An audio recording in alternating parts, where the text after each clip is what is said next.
Di situ aku dengar suara cowok, berat banget suaranya, kayak persis di telinga aku.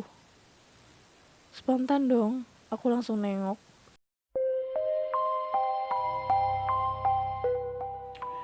Halo semuanya, assalamualaikum warahmatullahi wabarakatuh. Balik lagi sama aku Ajeng.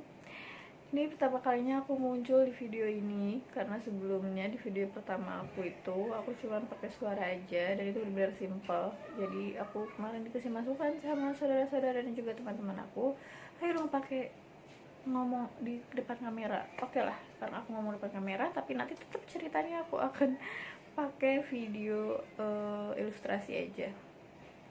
Oke? Oke, kita langsung aja ceritanya. Tapi sebelumnya aku mau kasih tahu kalau ini cerita pengalaman pribadi aku sendiri dan aku nggak maksa kalian buat percaya, aku cuma mau bercerita aja. Oke, sekarang kita mulai cerita. Jadi ini pengalaman horor kedua gue yang bakal gue ceritain. Ini terjadi sekitar 3 tahun yang lalu. Waktu itu mama aku ngerasa bosan banget katanya di rumah. Dia berniat pengen jalan-jalan keluar kota, tapi karena waktu yang gak memungkinkan, akhirnya kita berpikir untuk tidur di salah satu hotel Cirebon. Aneh kan? Iya, seperti yang kalian tahu, aku orang Cirebon. Tapi entah kenapa saat itu mama pengen banget keluar rumah. Ya aku pikir itu karena mama cuma mau suasana baru aja. Alhasil kita sekeluarga sepakat untuk tidur di hotel yang bahkan jarak tempuhnya hanya 30 atau 45 menit dari rumah. Di sini aku nggak bakal nyebut ini hotel di mana letaknya, jalannya ataupun namanya. Tapi sebagai informasi, dulu sewaktu aku SMK pernah praktek kerja lapangan atau PKL di hotel ini. Jadi kalau yang kenal sama aku, dulunya pernah satu SMK sama aku, mungkin dia bakal tahu ini hotel apa. Jadi sebenarnya aku juga ikut andil dalam menyarankan tempat untuk menginap, karena aku gak pernah ngerasain hal-hal aneh ataupun horor waktu masa-masa PKL itu. Oke, balik lagi. Jadi waktu itu kita check in saat weekend sore hari, yang dimana biasanya hotel ramai pengunjung. Ya wajar dong, biasanya kan kalau weekend kan banyak tamu-tamu yang buat liburan. Tapi nggak tahu kenapa saat itu rasanya sepi banget. Kita pesen 2 kamar, 1 kamar untuk aku, kakak, dan adik, dan 1 kamar untuk orang tua. Kita kalau nggak salah waktu itu dapat kamar di lantai 3. Nah, saat memasuki kamar, seperti biasa, kita selalu mengucapkan salam, karena kita selalu percaya bahwa ada hal lain selain kita di tempat itu. Apalagi yang namanya hotel, kamar nggak selalu ditempatin kan, pasti ada penunggu yang lain yang selalu bermalam di situ.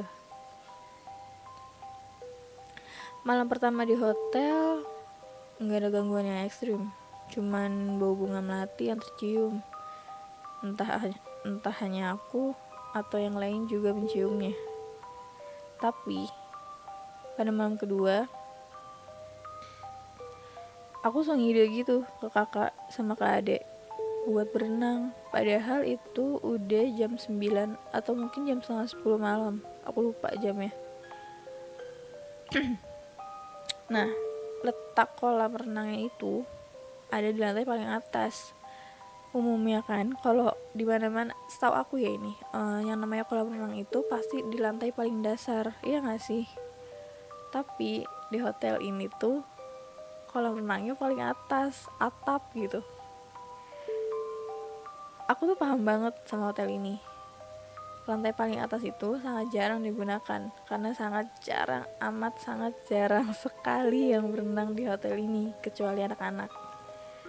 Jujurnya, perasaan aku waktu di kamar tuh udah gak enak banget. Gak tau kenapa, berasa ada yang merhatiin. Tapi aku hirauin aja perasaan itu.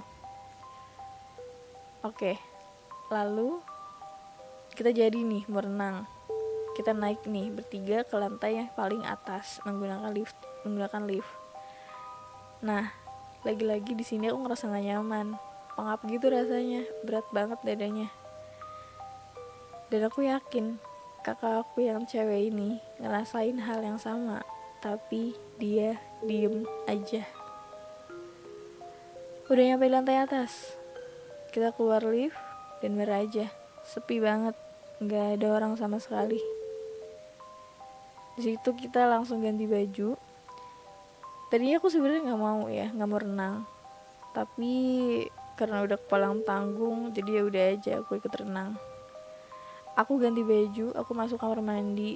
Sebenarnya keadaannya bersih, tapi nggak tahu kenapa, mungkin karena jarang ada yang pakai, jadi hawanya beda gitu.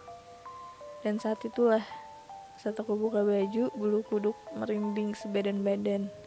Di situ aku dengar suara cowok, berat banget suaranya, kayak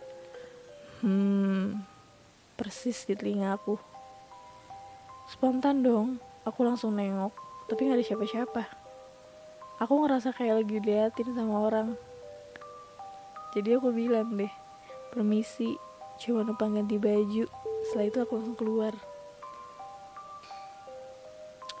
Ceritanya aku udah gak mau lagi nih mikirin gangguan yang di WC tadi, tapi mataku gak tahu kenapa selalu tertuju ke WC itu. Kakak aku juga kayaknya udah notice sama apa yang terus terjadi gitu kan. Terus kita jadi cuma lihat-lihatan sambil senyum. Takut tapi sebisa mungkin gak nunjukin ya, biar adik kita yang ini gak ikutan ketakutan gitu. Nah, saat itu kita renang baru setengah jam. Jadi biasa kan kalau misalkan kalau anak waktu itu kan masih bukan anak-anak juga sih ya, remaja lah, kita kalau renang tuh kayak suka cepet-cepetan renang gitu loh, biar seru gitu kan. Tapi saat aku dan kakakku nyelam, tiba-tiba kita sama-sama ngeliat bayangan hitam lewat di depan kita. Itu cepet banget dan di dalam air. Sekarang logikanya gini ya, kalau kita di dalam air buat jalan aja tuh pergerakannya tuh lambat banget. Itu tuh cepet banget, kayak gimana sih, susah banget sih dijelasinnya. Nih, mungkin kalau cuman aku yang lihat bisa dibilang halu, tapi ini berdua. Oke, saat itu juga kita langsung mutusin buat balik ke kamar. Adik aku tuh udah nanya aja, kenapa sih, ada apa sih? Soalnya kita ke kamar ya basah-basahan, gak pakai ganti baju lagi, kita langsung lari aja gitu ngacir ke lift. Bahkan sampai di kamar pun kita nggak mandi, cuman ganti baju karena segitu kagetnya sama kejadian yang tadi. Malam itu tidur kerasanya nggak tenang. Aku ngerasa nggak nyaman aja, badan berasa demam, tapi aku positive thinking ya. Mungkin karena efek renang malam, aku mikir gitu. Besok siangnya kita check out. Pas sudah sampai rumah, kita baru buka-bukaan apa aja yang udah dilihat dan didengar di hotel itu. Oke, kita bahas ya satu-satu. Versi adik aku nih. Habis berenang, aku mimpi poci, mbak. Tahu kan poci apa kalian? Ya, paham lah. Serem banget katanya. Pokoknya hancur, gelap, kosong. Dia di dekat pintu sama di atas pintu, kayak mengejar gitu. Serem gak sih? Bayangin poci, mukanya hancur, gelap, gosong. Astagfirullahaladzim, ya Allah, merinding aku. Oke, yang kedua, versi kakakku. Malam itu aku denger ada yang gedor-gedor jendela. Padahal letak kamar tidur kita kan di lantai 3. Siapa coba yang iseng malam-malam gedor jendela? Terus gimana caranya? Terus abis itu ada suara laki-laki berat.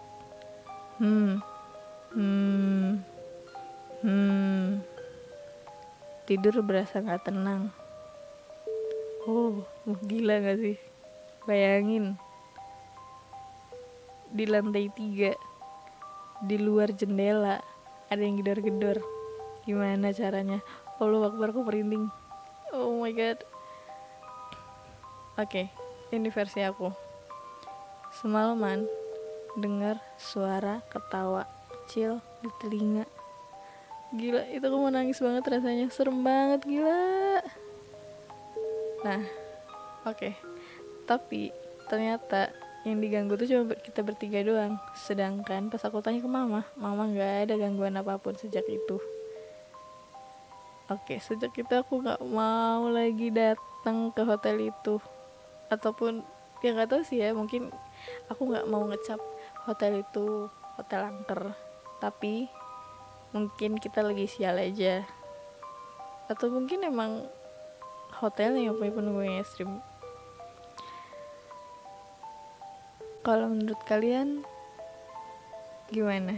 Apa hotel itu yang angker atau emang kitanya yang lagi ya sial aja nih? Komen ya. Oke guys, gimana nih cerita kedua aku? Kalau menurut aku sih cukup serem ya, karena aku yang ngalamin. Tapi kalau kalian juga punya pengalaman yang sama di hotel ataupun di tempat manapun, kalian mau cerita di sini, kalian bisa kirim di email aku. Nanti aku kasih di deskripsi. Dan juga jangan lupa untuk komen, like, serta subscribe agar channel ini terus berkembang. Semoga kita bisa ketemu lagi minggu depan. Assalamualaikum warahmatullahi wabarakatuh. Bye bye.